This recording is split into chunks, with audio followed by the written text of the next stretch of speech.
Hey, what's going on, everyone, and thank you so much for tuning in to another episode of Fulton's Music Reviews. Tonight I'm going to be talking about an album that I've been meaning to talk about for a little while, and coincidentally enough, an album that has been very highly requested here on this channel. That album, Darkthrone, with the Underground Resistance. Now, the Underground Resistance was released on February 25th of 2013 on Peaceful Records and marks the 15th studio release for this particular band. Now, chances are if you've tuned into this review, you're already a bit familiar with Darkthrone's work, but if you are not, Darkthrone are one of the most influential bands of the Norwegian metal scene. The main backbone of this band consisting of just two members, Nocturnal Culto handling vocals, bass and guitar duties, as well as Fenriz handling vocals, drums, and a little bit of additional guitar when the time comes. And they have been a very, very diverse band stylistically throughout their career. Starting in 1989 as a death metal band, releasing just one album under that death metal style, before they moved on to a Norwegian black metal style, which was some of the most highly regarded albums of their career. Under a Funeral Moon, Blaze in the Northern Sky, Transylvanian Hunger, Panzerfaust being some of the most highly regarded albums, if not some of the best albums in the Norwegian black metal style. In the late 2000s, though, they kind of shifted their style to a more crust punk sound, with the more later half of this career, some of the most recent albums being more of a straight-up heavy metal sound, being very much influenced by the British new wave heavy metal, but with a little bit of a Norwegian metal touch. And throughout their career, they have been very successful and very much praised for each individual era of their career. Of course, certain fans being more favorable to certain eras of their career, of course, but overall have been praised as a very highly successful band with each and every release, no matter what the style happened to be on each particular album. So this is the follow-up to Circle the Wagons, which had that heavy metal Norwegian British new wave sound, if you want to really call it that. So where can they go from there? Well, this is an album that I've been digesting for the last several weeks since its release, so let's dive into it. Now, one of the first big positives about the Underground Resistance is that this is an album with a really great variety of sounds. Both Fenriz and Nocturnal Culto sharing writing duties for this album like they have for the last several Darkthrone albums, each showcasing their own unique writing style for each particular track. They both share vocal duties on this album, and the track listing is broken up in an A-B format, with each vocalist doing main vocal duties for each following track. Each member has a very unique vocal timbre, though, as well as a very different vocal approach, with Nocturnal Culto's vocals being a little bit more gritty, a little bit more guttural, with Fenriz's vocals being a little bit more clean, a little bit more of an upper register, with him belting out some really fantastic King Diamond-esque falsettos on this album. And this is an album with a lot of great ups and downs musically. It might not be as atmospheric as some of their earlier albums, especially some of their early Norwegian black metal style albums, but this is an album that is chock full of variety nonetheless. The next great positive about this album is the riffs. This album is a riff monster that is absolutely relentless. This album might just seem like riff after riff after riff to most people, but to be honest, that's part of the beauty of it. Absolutely infectious, one earworm riff after the next, after the next, after the next. Just fucking awesome. Awesome. And the last great thing about this album is that it just sounds so authentic and genuine.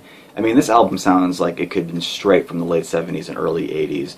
The riffs to the vocals, right down to the arrangements, have a rawness and a grittiness to them that just so faithfully harken back to those early days. So much that you just kind of trick yourself sometimes. You almost really wish this album was made in the 70s, and sometimes you think that this album really was made in the 70s and was just re-released now in 2013. The production, the mix, and the sound of this record is just absolutely perfect for this style.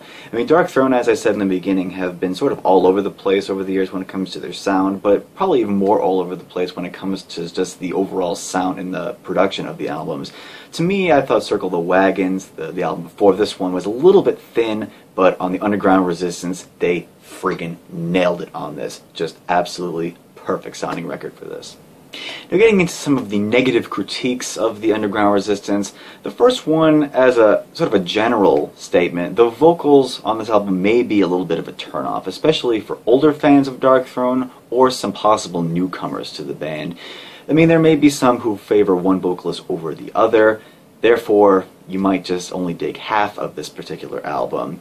Me personally, I dig Fenriz's vocals, which take a more higher register, a little bit more melodic approach, but I really dig Nocturnal Culto's vocals on this as well, and of course there will be those fans of Darkthrone who will like both vocalists' approach on this album, and you should, because both are just absolutely freaking fantastic. And one of the main aspects of the vocals that might be a little bit hard for most people to handle is the pitchiness of them at times. Now, Darkthrone are a band that are the farthest thing from having auto-tune, and a band that have a very raw and a very unique approach to recording their albums. If they do a one take of a part, whether it's a vocal part or a drum part, if it's close enough at the time, then that's good enough for them in the end. A good example of that are the vocals on a song called Valkyrie on this album, which is track 2 on the Underground Resistance, where in the liner notes on this album, Fenriz states that in the headset, while he was recording vocals for the song, he had no bass in the guitar and no bass guitar at all recorded in the mix at the time. So there is very much out of pitch vocals on that song, and it takes a lot of balls to be pretty comfortable with that, and I got to give them a very high praise of credit for that, because you know, it's just really awesome. It really is. And one of the last negative critiques about this album is that it ends. It ends. Now, this isn't exactly a short album. It might be just 6 tracks in length, but the total running time on this album is a couple seconds shy of 42 minutes. But this just goes by so damn quick. Now, part of this might be the ABAB track listing that creates a little bit of an audio illusion, but the riffs are just so engaging, it sucks you right into this album, and it just leaves you begging for more. If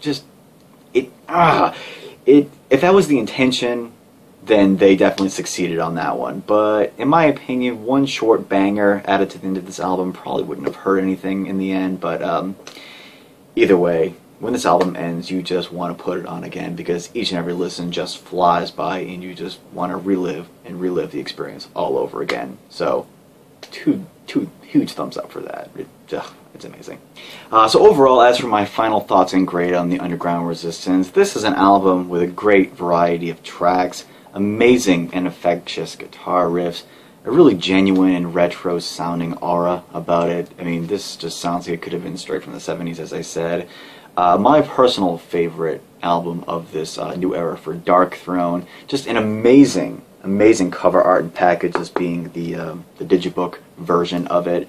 And this album just gets better with each and every listen. It really does, and I have a feeling this is going to be an album that's going to be talked about for many years to come. And don't be surprised if you see this at the end of the year. This is a very high contender for album of the year, for metal at least. So overall, I'm going to give the Underground Resistance a 92 out of 100. This is something for any metalhead to check out if you're a fan of Motorhead, Merciful Fate, Celtic Frost, Venom. If you're into all of that really early stuff, you will just eat this up. And even if you're not a fan of Darkthrone's earlier material, I don't think you'll have a problem with this. I don't think you'll have a problem with this at all. So that concludes this review of Darkthrone's The Underground Resistance. Definitely check this out if you have not already. Thank you so much for watching. If you like what you saw and heard, please hit that subscribe button, and I will see you next time with another review. Bye-bye.